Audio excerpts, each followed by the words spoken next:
Hey, how's it going? It's Brian from B's Music Shop, and today I'm going to do a follow-up video. I've been playing with this thing for a while since I've had it, and I want to talk about it. But before I get going, don't forget, like, comment, subscribe. Those things make a huge difference to a little music store like us. If we can get you a cat t-shirt, a cat toy, a cat pedal that when you play through it, you can take this guitar, any guitar, turn it right into a cat. We also have a whole bunch of pedals that just have cats on them just because I like cats. You're on the internet likes cats. If you don't like cats, go Google cats. You might not know what they are. Hit us up. bsmusicshop.com. Your support makes all the difference. So Enya sent me this guitar at the end of the summer, and I've been playing it through fall. When you saw my first video with it, I literally took it out of the package. I tried it for pretty much the first time.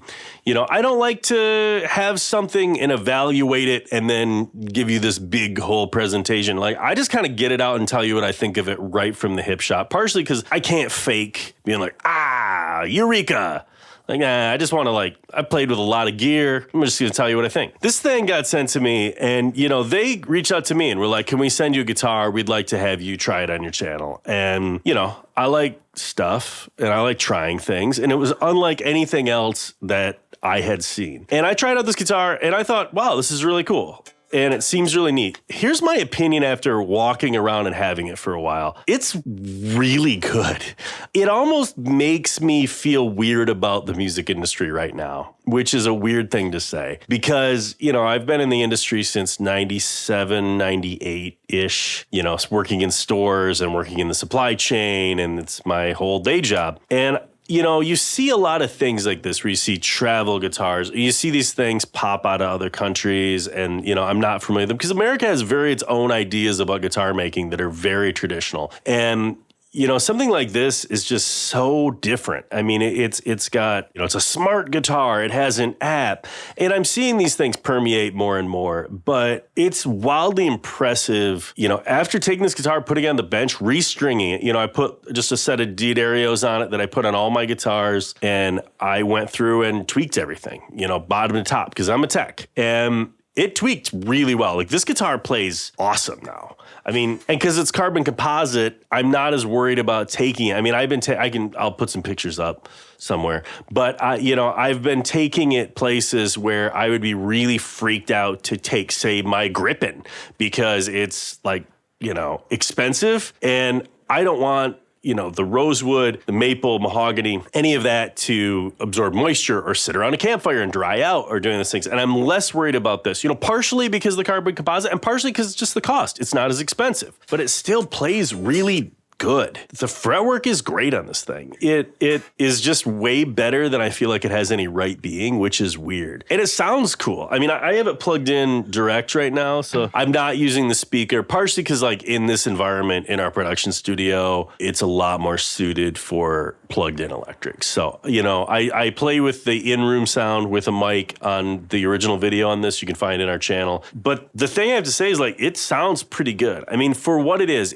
you know, if you're a busker, if you want to do ideas, if you're looking to just have a fun guitar that you could leave in your trunk, I mean, and I can see this for beginners too. I mean, you know, I don't want to discount that this is some kind of niche thing for someone to have, you know, oh, you're a pro, but like when I do this guitar, I leave it in my car a lot. I have left it in my trunk. I have taken it camping. You know, if you follow my own account on Instagram, I fell in love with a vintage convertible this year. So it's been riding around in the trunk of that, just so I have a guitar with me. And I'm not worried about it getting 80 degrees in a trunk as much because I know this guitar is not built out of materials that are going to fall apart. The other things I'll say about it, the electronics, the amp sounds great. It does remind me a lot of like the Katana X's or any of those little, you know, in the era of Bluetooth speakers, these little amps have started to sound really good.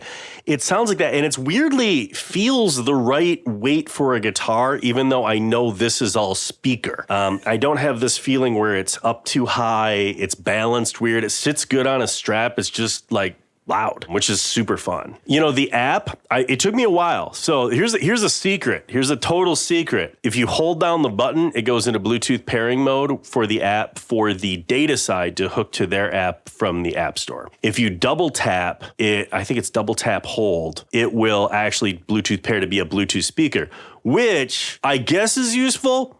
Kind of hilarious, though, just to have this thing blaring like Sweet Caroline for no reason at all. I really enjoy that. You know, it was suggested to me to just put one of those fake air horn apps on my phone and just be like, "Far, far, far, far," which seems like something I do. But I guess the biggest reason, you know, I wanted to talk about this, not only say that I've been enjoying it and it's been fun to play, it gives me a lot of weird pause for like where the music industry's headed. Because, you know, we are entering this era where, you know, I think, you know, I don't want to make predictions about the music industry because that's a fool's thing, but I'm gonna do it anyways. You know, tube amps, they're great. I love them. I mean, look around this room. I have a lot of tube amps in here, a lot that aren't even on this camera. I love amps, but direct sound is getting really good. We're in this era of where tech is just sort of pushing us out of some of these tradition boundaries, and I wonder what that's gonna be like disruptive wise for companies. And, you know, and I think there's companies like, you know, that I love, like, you know, Cower and Reverend and all these companies, like they make these specialized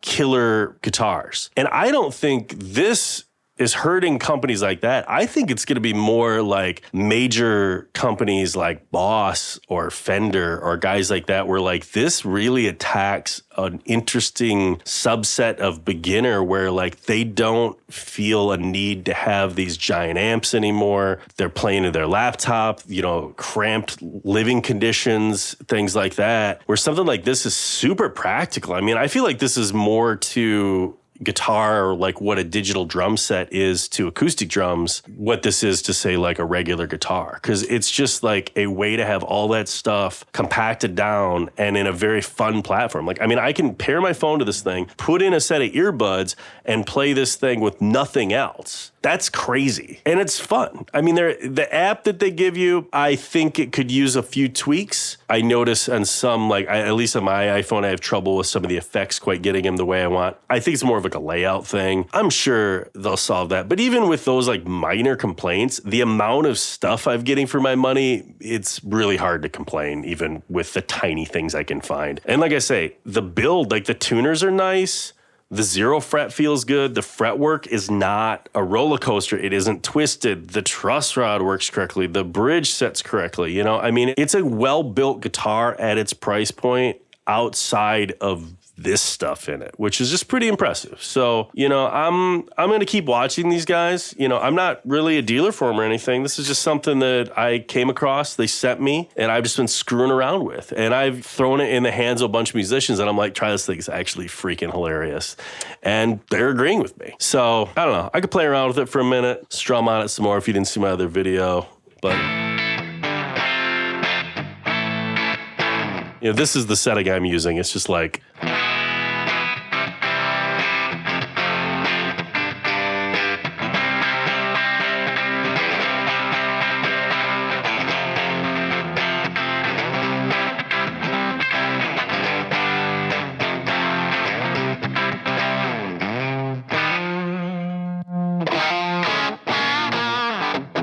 And this is all the built-in effects. So I'm just plugging this into my Iridium.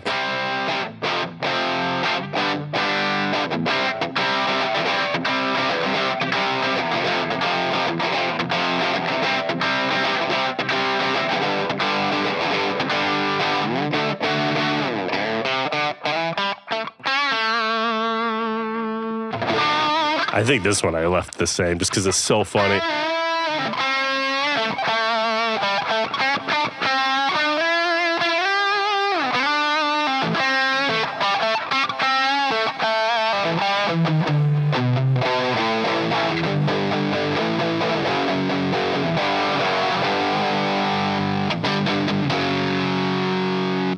I think I left this clean alone too.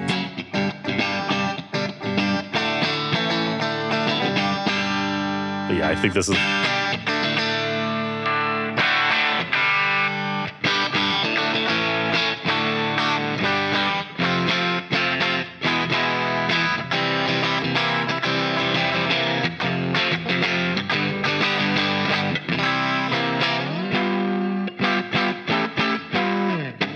But it just makes me really wonder, you know, in the age of it being easier to code and do some of these things like this are gonna be more prevalent, I think, in like 5 years. I mean, I just don't see a way how fun this is to play. And like I said, I don't think this is gonna replace the traditional guitar in every person's life. And I mean, I think guitar is wholly personal to a lot of people, but boy, I feel like some of the larger companies had better start looking at making stuff like this, because I feel like just playing this, it feels like a little bit more ahead than everybody else. And that's a weird thing to feel. You know, I've tried a lot of goofy products at the NAMM show. If you notice anything through the years of me going to the NAMM show, I kind of love going into a booth and getting shown something wacky. Especially if it doesn't quite work right. Like, that's even more fun for me. Like, I've seen a lot of weird ideas through the years. This seems like it would be a weird idea, and then you play it and you're like, this is actually kind of cool. So I got to give it up to Enya. I got to thank Enya for sending this to me. It's been super fun. This is going to stay a fixture probably in my car forever. They sent me a little foot switch for it. I don't use the foot switch so much. I can see how, like, if I was busking or doing something like that, I could see how that would be awesome. I think it's neat that it does have foot switchable capabilities, but you know, I'm gonna keep playing this thing. I mean, I'm having fun with it. I mean to cover it in stickers. I have not quite started, but I mean to cover it in stickers. We'll see. And you'll probably see this around. I'm sure you'll see me doing something with it. So anyways, check it out. Enya's. There's an affiliate link in the description you can click to. I think they give you like a deal, or like they give me a high five if you get it through that link. So I just appreciate it. You know, it helps me get stuff to check out here and tell you what I think about. But besides that, if we can get you a cat t-shirt, a cat toy, a cat pedal that when you play through, it'll take this guitar no matter where you go, wherever you be, turn it into a cat. Oh my God, I should put an effects loop in this thing and make it run the modulator. We also sell a whole bunch of pedals that just have cats on them, just because I like cats, you like cats. The people who make this, they like cats. I don't know, I'm just assuming. Hit us up, beesmusicshop.com. Thank you so much for watching.